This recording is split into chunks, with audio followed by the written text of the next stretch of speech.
Hey, good morning, everybody. Robert Phoenix here, broadcasting to you live from Fredericksburg for another edition of 15 Minutes of Flame. I'm back on the airwaves, back on the stream waves for the foreseeable future. I had to take a day off yesterday just to kind of formulate a strategy about where I want to take this broadcast moving forward. Um, so, a couple of things. YouTube has decided that they are going to begin to alter the algorithms for search and really impact and affect content like what you'll hear over the next 20 minutes. Okay. This is what YouTube is doing. Personally, I've experienced some very funky stuff with YouTube in terms of my views. I've been running this program now for about a year on the video side of things, and I've been on YouTube with audio recordings and other related material really for almost the past 8 or 9 years. And my views tend to be like on the pretty low side, and I really don't care. I don't, it's like I'll have a lot of support. People are they resonate with what we share here on a daily basis, and that's really all that matters to me. If I had maybe 10,000 more views or 5,000, or it doesn't really matter. But it feels like for a long time that YouTube has been effing with my algorithm, just in terms of views, etc. So that said, along with the fleas that have entered the chat room as of late, there's going to be kind of a new format that I'm moving towards. And the goal here is to eventually do this and stream directly off my website, robertphoenix.com. So in order for that to happen, I have to take on new technology, and that technology is going to be a little more costly than what I currently use. So I'm going to be setting up a GoFundMe page, and it's not going to be outrageously expensive. It'll be just a brief donation, small, one time per year. I'm looking basically to get $10 per person, so I can ramp up and do this new technology and stream everything off my website, which includes an embedded third-party chat room, which will allow us to have an experience that is going to be much more kind of hermetically sealed. Because one of the things that's really important to me is getting this information out and through to the best way I possibly can, but also the people that come here every morning and congregate and hang out for the amount of time that they do and have a bit of a spirit of community. That's really, really important, and I want to protect that. So I'll have more information on kind of how this is going to go down. I want to make this transition by the middle part of February. So that said, let's get into today's show. And between now and February, the format's going to change briefly or just slightly. I'm not going to do 50-minute, sort of stream of consciousness monologues. I'm going to be doing short, sharp, crisp, news-related stuff in and out for 20 minutes. And this is going to be the format kind of moving forward until we resettle back on my website and begin to stream this from robertphoenix.com. That said, let's get into what's happening today. So the big ticket item, this is what I was talking about not long ago. Once Robert Mueller got his hooks into Roger Stone, I knew that the next stop on the Mueller Express was going to be Alex Jones and InfoWars. And that is happening.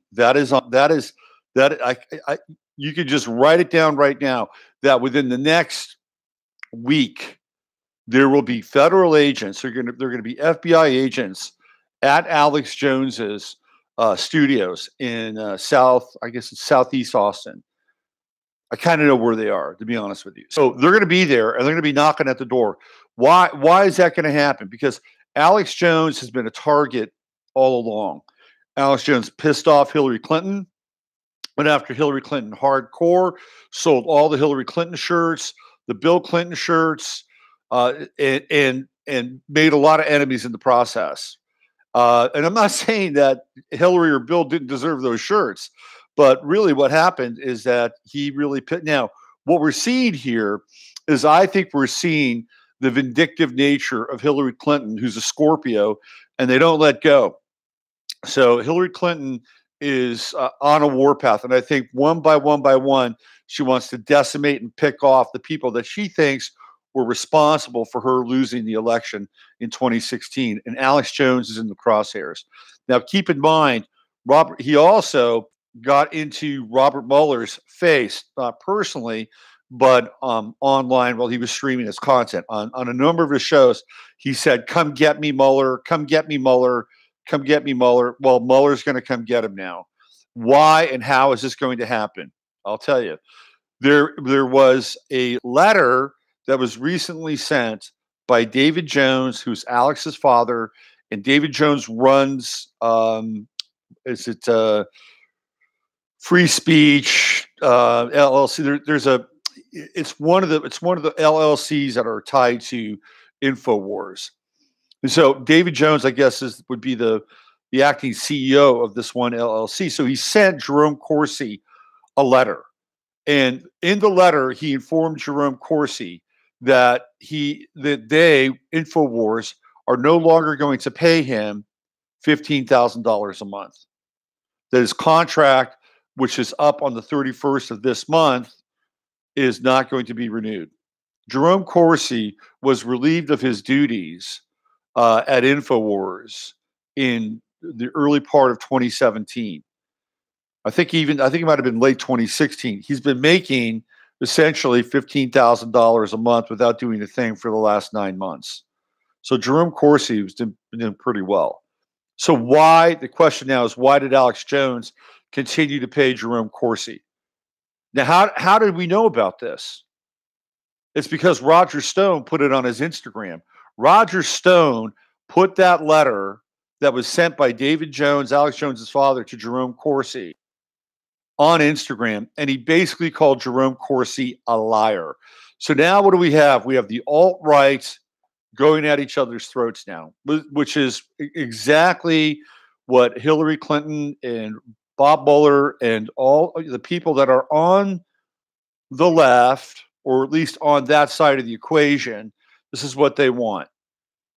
So basically what Roger Stone is saying is that Jerome Corsi, who went already one time to Mueller in the grand jury as a part of this investigation, I think Corsi spilled some beans.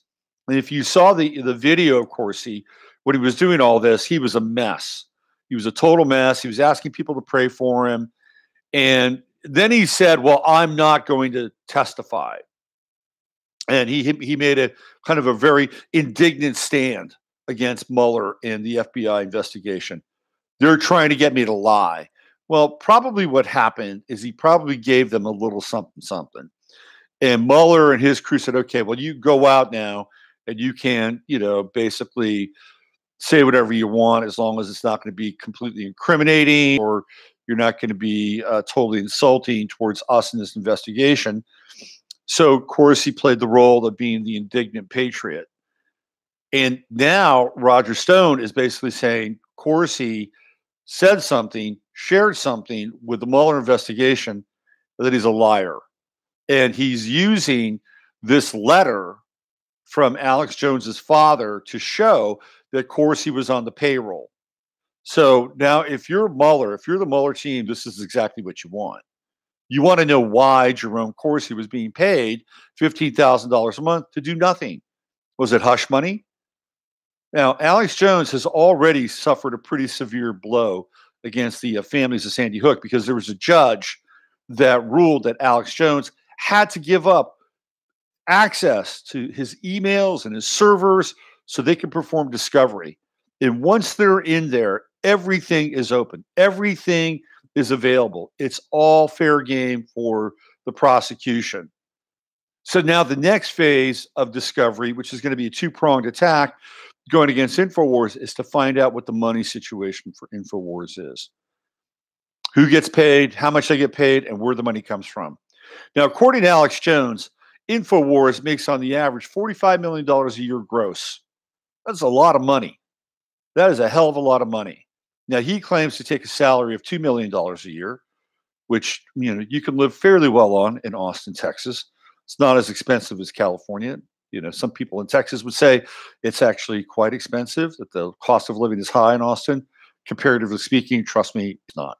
Anyway, Alex has been making $2 million a year. This last year, he says that InfoWars will only do about $35 million because of the downturn in advertising, what's happened on YouTube, et cetera, et cetera. And he'll only be able to make $1 million this year. So if you're looking at InfoWars and you're looking at that kind of gross income, where's it coming from? Is he selling $45 million worth of supplements every single year? I don't think so. Maybe he makes some money on syndication. Maybe he makes some money on ads that are basically generated through syndication, but he's not making any money on YouTube. He used to make money on views on YouTube. He's not getting that anymore. He's not making any money on advertising through YouTube. The only thing that he advertises now on InfoWars are his own products. So just keep your eye on Mueller and the Alex Jones situation, because I think that within the next week, Alex Jones is in trouble. He's in trouble. And I would not be surprised if InfoWars is shuttered within 30 to 45 days. And if that happens, it is not just a Pyrrhic victory, but it is really a significant victory for the quote unquote left or the progressives. They'll be dancing on the corpse of Alex Jones and everything that he represents. Now, I have not been an advocate of Alex Jones, but I do really support the ability to have free speech, the ability to make mistakes in the media. You can be wrong. People are wrong all the time. In fact, they're wrong more often than they're right. And right now, there's no penalty for being wrong.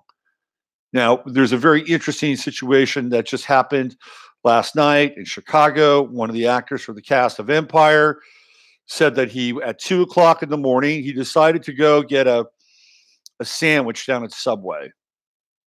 This is freezing fucking weather. Who's going to get a sandwich at Subway at 2 in the morning? You've either got to be really hungry or you got to be high as a kite. Anyway, he goes down to Subway, and apparently these guys in masks tie him up, put a noose around his neck, throw gasoline on him, rob him, and say, "This is MAGA country, bitch." And he says they're white. How does he know they're white? They're wearing masks. The whole thing reeks of a production. Now his testimony is contradicting itself. So what we have here in this situation is another flashpoint event. It's another kind of it's a psychological operation. Number one, the guy's an actor. He's an actor. He's not even a crisis actor. He's an actor in crisis. And it's taking place in Chicago. And what is Chicago? Chicago is the freaking heartland of the psychological operation known as the Social Marxist Front. It has been for years. We could just go down the list of players, and I've done it before. I did a whole show in Chicago one time in the crazy, insane roots that sprout out of the dark garden known as Chicago. So that's another. But again, what's real now? What's true? What matters? What really matters is that narrative in the moment. And in the moment, something drastic, something racial, something hateful happened to the actor. Well, did it really? Did it really? So we're seeing now events. We're seeing events that are looking more and more like kind of a Black Lives Matter situation. Once again, trying to portray a certain segment of society as being hateful, cruel, evil, judgmental, despicable, diabolical, and worthy of removal from the face of the planet. It's all an act. It's all an operation. It's a psychological operation. And if people don't understand that, if they don't see it, and they will, the more that they try to, pull this bullshit and try to pull the wool over people's eyes, people are just going to get wise to it. They're going to get inured to the psychological impact of it, and they're going to move on with their lives, right? But of course, the media will bang the drum incessantly because, number one, they're on a 24-hour news cycle. Number two, they're definitely engaged in a blueprint for a new America. The other thing that is percolating news is Venezuela. Now, this is getting very interesting. Very interesting. The United States has decided that they're going to freeze the assets of Venezuela's largest petroleum state-run company. Now, this is completely outrageous. This is completely outrageous. Like this company belongs to Venezuela. Now, again, I'm not banging a drum for Maduro. I'm not banging a drum for that version of socialism. Maduro is a classic Latin American strongman who came up through the ranks of the Union. Right, the guy took no prisoners along the way, but I don't think he got any help whatsoever from the international banking community, the IMF, World Bank, any of the entities that are going to be involved in allowing Venezuela to have any kind of capital or resources based on their vast, and I mean vast, petroleum, gas, petroleum fields, and they're not going to do it. So they froze them out, and Venezuela has runaway inflation, and there's a massive refugee crisis now happening with Venezuela. Thousands and thousands of Venezuelans are moving into Colombia now. You know, Colombia and Venezuela used to be part of the same country. It was called Gran Colombia. So there's an interesting, migration back towards where originally the two states or the two countries were part of the same union, or part of the same organizing principle, for lack of a better term. But on the other tip here, Donald Trump has hired Elliot Abrams to now become part of a special envoy to Venezuela and what's happening in Venezuela. If you know anything about Elliot Abrams, he's a dyed-in-the-wool neocon. He was part of the Bush regime. And what we're seeing now is the Bush regime essentially take over the Trump regime. So there are two levels of revenge that are taking place. We're seeing the revenge of Hilary Clinton and to some extent Robert Mueller when it comes to the alt-right, Alex Jones, InfoWars, Roger Stone, people that were very vocal and perhaps fairly influential in influencing the hearts and minds of voters. And on the other hand, or on the other side, you have the revenge of the Bush family, who were not happy due to the fact that Donald Trump was able to oust their golden child, the next Bush to occupy the throne of the White House, Jeb Bush, and now they're on a warpath, and slowly but surely they're infiltrating the Trump administration. Bill Barr, who's set to be the next Attorney General, was a dyed-in-the-wool Bushite. He was involved in Iran-Contra. He was involved in whatever happened at Ruby Ridge with Randy Weaver. I mean, the list goes on and on and on and on. We have Brett Kavanaugh, whose wife was basically a handmaiden for the Bushes. She was a personal assistant for a very long period of time. So there's a deep connection with the Kavanaugh family and the Bush family. We have John Bolton being one of the chief neocons inside the Bush administration. Now, he's the guy that's involved in this the Secretary of Defense stuff, right? I mean, now Bolton's run around, flashing pieces of paper to the camera that there are 5,000 U.S. troops in Colombia. I don't know if you caught that, but at the press conference, he did that on purpose. He had that yellow pad with that little 5,000 troops in Colombia, and of course, the press corps zoomed in on it and showed it. It's like, oh, here we go. We're letting Venezuela know that we got troops down in Colombia ready to go, right? But Bolton comes out of Bush. Elliot Abrams comes out of Bush. So the Bush regime now is beginning to infiltrate and take over the Trump regime. So what does this mean? Is Trump making deals? Is he making deals to stay inside the presidency? Is that what's happening? Is he diluting his power, whatever power he has left? Or is Trump playing another level of 5D chess and allowing these people to come into his administration, basically take over, and at one fell swoop, rout the entire administration of all the swamp creatures that are now repopulating the swamp at an alarming rate? Well, we're going to find out fairly soon, because these events now are starting to reach a level of concrescence. Whether it's on the alt-right side with Alex Jones and the disassembling of InfoWars and that kind of really that phalanx of the right wing that came in and delivered a message on a daily basis during the 2016 election, or whether it's inside of the Trump administration, where it seems as though the Bush family is now firmly infiltrated and taken over key positions inside of the Trump administration. Remains to be seen. Venezuela is certainly a flashpoint. We're going to find out more about Venezuela in the week ahead. If you watch the Sunday night show, I looked at Maduro's chart. Mars is right on his midheaven. This is a guy that's ready to go to war. One of the things that he's done is he's frozen all of Guado, I think his name is. He's frozen his account. This guy's got no money now. He has no access to any money. So we're playing the freeze the account game. So it's going to be very interesting to see what happens over the next week. Apparently, Israel now is sending members of the IDF down into Colombia and in Brazil so that they can begin to perhaps launch some kind of insurgent counterstrike against the Venezuelans. In any case, we're living in very interesting times. And I am committed to continue to comment on them and give you whatever insight, humor, and perspective I can on a daily basis. And for the foreseeable future, until I transfer what I'm doing here on YouTube as a direct stream over to my website, it's going to be a crisp 20 minutes every day.